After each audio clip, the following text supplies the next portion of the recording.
চোখের জল কি কিছু নেই? মাননীয় মন্ত্রী, আমি আপনাকে সরাসরি বলছি, আপনি আসুন, এই মানুষগুলোকে দেখুন কি অবস্থায় আছে।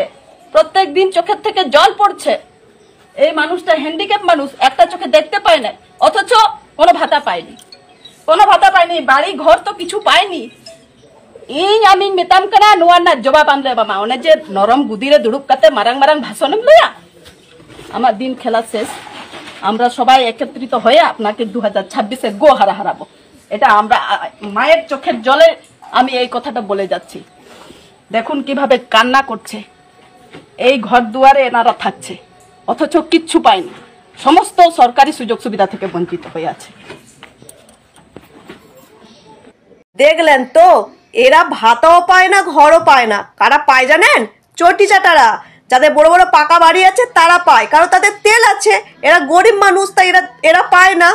আর আমি ভাতা নিয়ে কথা বলছি তো, কারণ ভাতা কারোর বাপের টাকায় দেয় না, সবার ট্যাক্সের টাকায় দেয়। বুঝলি চটি চাটারা? মাথায় ঢুকে নে আমার কথাটা।